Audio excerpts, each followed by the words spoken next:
Hi, my name is Justin Latimer, and I'm going to show you a recent Medieval 2 Total War battle replay.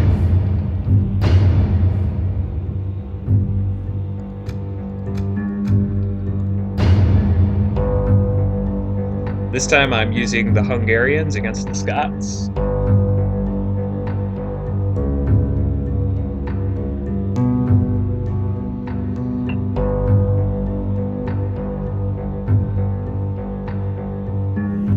Units, await my order. And here we are at the Scottish Glen. I've noticed sometimes that on the Scottish Glen map you'll occasionally get this church that pops up. It doesn't happen all the time, but sometimes you'll get this. I fought a guy once who had fortified around this position.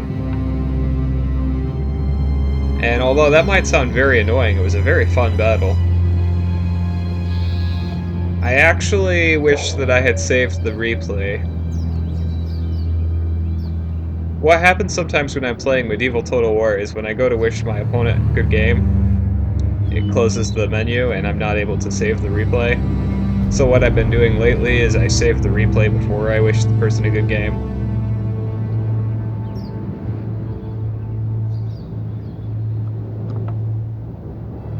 Anyways, let's go to my position over here. And I have deployed on the largest bit of hill that I have. And I'm going to take this moment to talk about ethics in battle. Now, obviously, it goes without saying that it is not an ethical thing to just sit around and camp. That's lazy. But when it comes to taking the high ground or something like this, I highly recommend doing so because you never know what the opponent's going to do. If the opponent decided to deploy in the forest here, he would have an advantage against my missiles. Or if he decided to deploy behind this church, I'd have to go move down this way and weed him out. As you never know what your opponent's going to do, I recommend doing what would best serve your army, and then when the battle starts you can decide what to do from there. Because you never know what people are going to do. If you're sporting and your opponent isn't, well, that doesn't really serve you very well.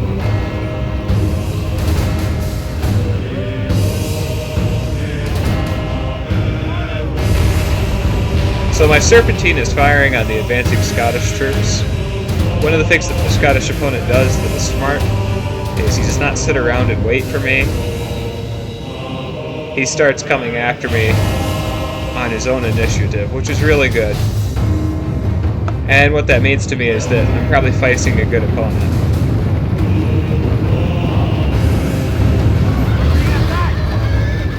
We're being attacked!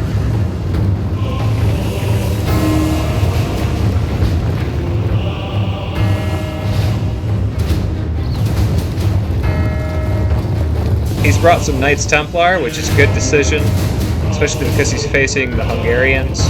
The Hungarians are well known for their cavalry.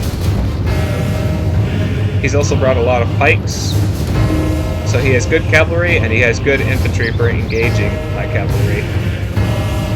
His archers do not have quite the same range as my Pavis crossbow militia.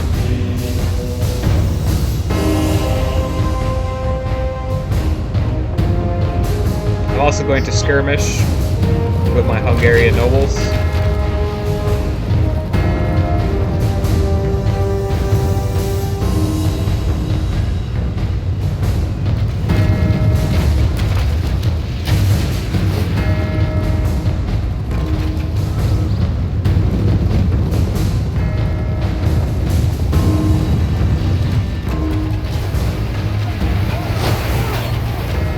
The Hungarians are a very unique looking faction in this game. There's the strange color combo for one, and there's also the way they dress. These guys, they come from an ancestry which is related to the Turks. The Uyghur and the Magyar tribes. I brought my Hungarian nobles around because I'm going to mass all of my cavalry in an attack against these Knights Templar. I brought hussars for my cavalry, and they're backed up with a general's bodyguard.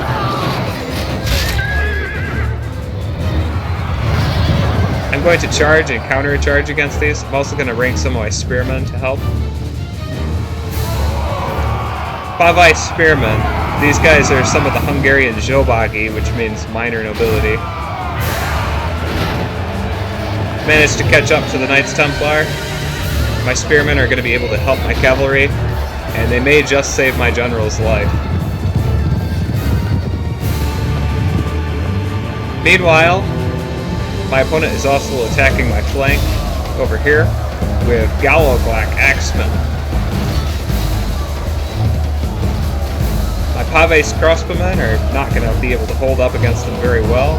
They're holding up competently, but this is obviously not a fight that they're meant for.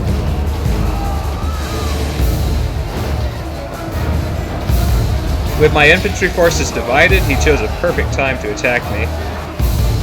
And he's advancing more heavy pike, so that's a bad sign, as my flanks have been compromised.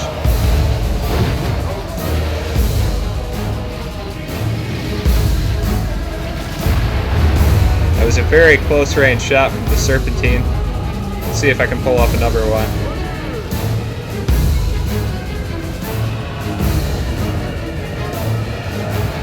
Nope. But I can get some close range volleys with these Paves crossbowmen.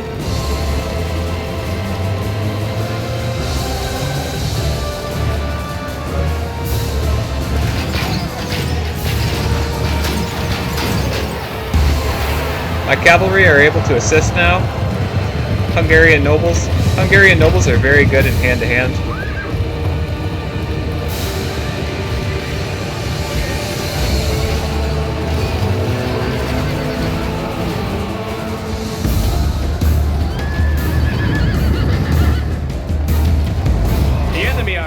Bloody. The spearmen who had helped out my cavalry are now able to fight again, which is excellent.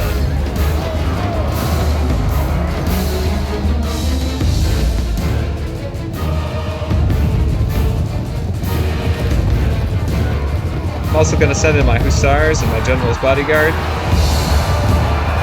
to attack the Galoglak. Galoglak axemen will not be able to fight against cavalry very well. Merciful, we have lost half of our men. I'm going to plunge these Paves crossbow militia into the fight. As they have swords and decent armor, they should be able to help out my Paves spearmen who are in desperate need of help. Oh man, that guy got torn apart.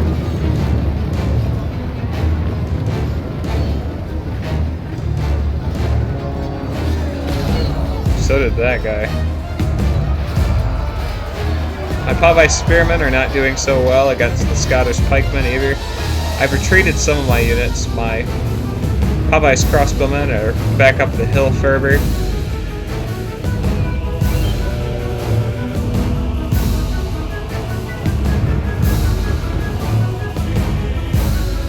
Some of my spearmen are routing.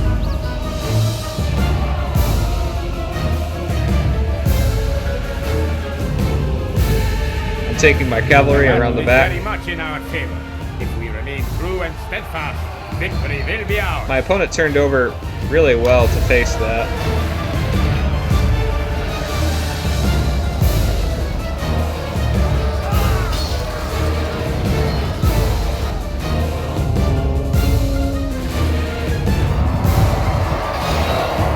I've just killed the enemy general. You can see these Scottish pikemen are reduced in number now. 21 men.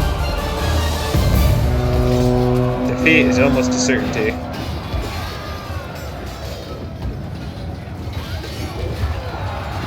They're now routing.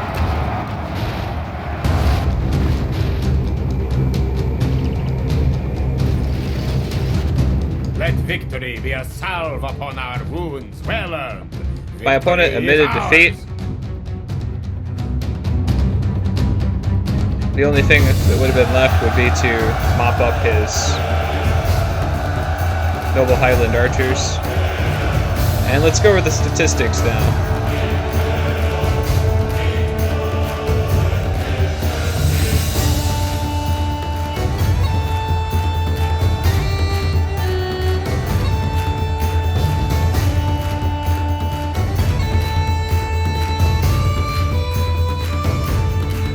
Awesome captain.